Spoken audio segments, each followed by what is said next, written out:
তার জন্য দোয়া করছি।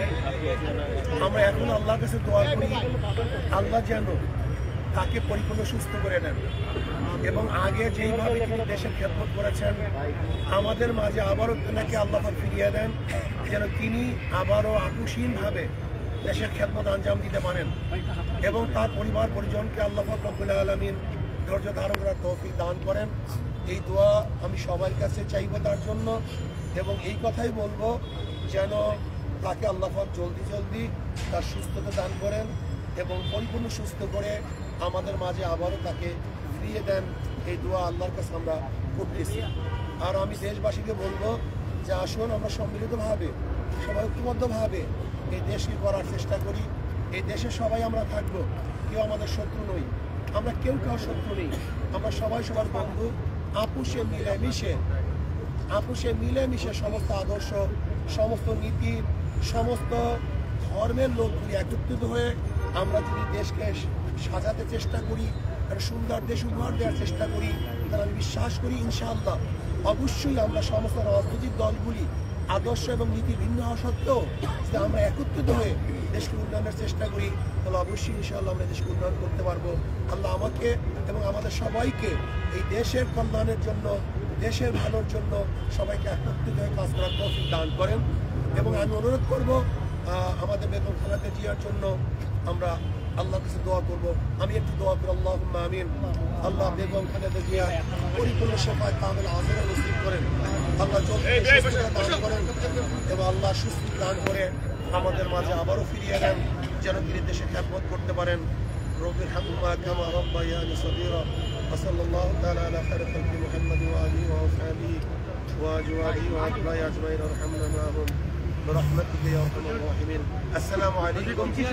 কোনো কথা নিতে পেরেছেন? হ্যাঁ, আমি কেমন আছেন, ওনার যারা দায়িত্বশীল আছেন তাদের থেকে আমরা খোঁজ খবর নিয়েছি। এখন পর্যন্ত খুব পরিবর্তন হয়েছে, এরকম তারা আমাকে খবর দিতে পারেননি। ওরা আগের মতোই আছেন। আশা করা যে ইনশাআল্লাহ যে আল্লাহ কবুল করে তিনি ইনশাআল্লাহ তাকে সুস্থ করতে পারেন। আপনি কি দেখতে পেরেছেন? না, আমরা সেখানে যেতে পারি নাই।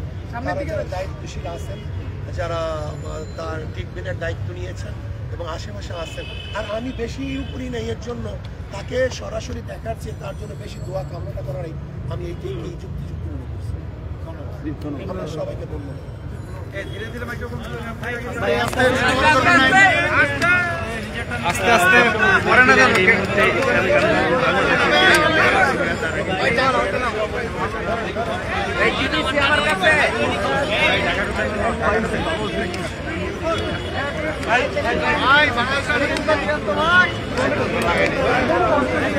ভাই আর কি ভিডিও করবেন এনে? ভাই ভাই নিজের আরেকটা ভাই আর কি ভিডিও করবেন? ভাই আসতে দেন, আসতে দেন ভাই। বাংলাদেশ টাইমসের ভূমিকা দেন তো ভাই। ভাই ডিবিসি আমার কাছে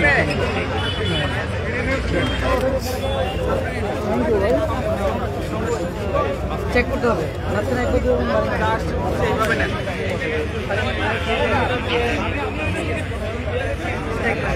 স্টেক আসবে না ভাই, একটা পাবলিক তারপর দিয়ে দেয় আমার তো বাংলাদেশ আপনার তো খেয়াল না করে দেবেন। আমাদের সামনে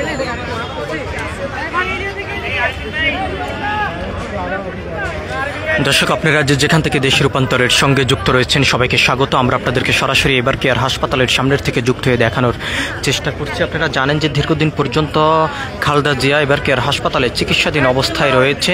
তার শারীরিক অবস্থার বিষয় নিয়ে আমরা আপনাদেরকে যদি একটু জানিয়ে রাখতে চাই, 72 ঘন্টা সন্ধ্যার পরে শেষ হবে এবং তারপরে জানা যাবে তার শারীরিক অবস্থা কতটুকু উন্নত হয়েছে। তবে সেটি জানাবেন তার ব্যক্তিগত চিকিৎসক এবং স্থায়ী কমিটির সদস্য ডক্টর জাহিদ হোসেন, এমনটি কিন্তু আমরা জানতে পেরেছি। কিছুক্ষণ আগে ইসলামী আন্দোলনের নায়েবে আমির এবার কেয়ার হাসপাতালে এসেছেন, বেগম খালেদা জিয়ার জন্য দোয়া করেছেন এবং গণমাধ্যম কর্মীদের সঙ্গে কথা বলেছেন। তবে তিনি যেমনটি বলেছেন, তাকে সরাসরি দেখার থেকে তার জন্য দোয়া করাটা সব থেকে গুরুত্বপূর্ণ বিষয়, এমনটি কিন্তু তিনি জানিয়েছেন। সব কিছু মিলিয়ে যদি আমরা আপনাদেরকে জানিয়ে রাখতে চাই, অন্তর্বর্তীকালীন সরকার খালেদা জিয়াকেই দেশের অত্যন্ত গুরুত্বপূর্ণ ব্যক্তি হিসাবে ঘোষণা করেছেন। তারপর থেকে এবার কেয়ার হাসপাতাল সহ আশপাশ এলাকা জুড়ে নিরাপত্তা জোরদার করা হয়েছে এবং সামনের যেই মূল ফটকটি রয়েছে, ফটকটি আইনশৃঙ্খলা রক্ষাকার বাহিনীর সদস্যরা ব্যারিকেড দিয়ে আটকে দিয়েছেন এবং এখানে ভিতরে কোনো ধরনের বহিরাগত লোক ভিতরে প্রবেশ করতে দেওয়া হচ্ছে না, সেটি কিন্তু আমরা দেখেছি। এবং গতকাল থেকেই এই সামনের যে ফটকটি রয়েছে সেটি তারা বন্ধ করে দিয়েছেন, বন্ধ করে ব্যারিকেড দিয়ে তারা আটকে দিচ্ছেন, তবে সে ভিতরে কোনো ধরনের বহিরাগত লোক প্রবেশ করতে দেওয়া হচ্ছে না। সব কিছু মিলিয়ে ছিল এখনকার মতন আমার কাছে এবার কেয়ার হাসপাতালের সামনের থেকে সর্বশেষ। পরবর্তী আপডেট পেতে সবাই দেশ রূপান্তরের সঙ্গে থাকুন। ধন্যবাদ সবাইকে।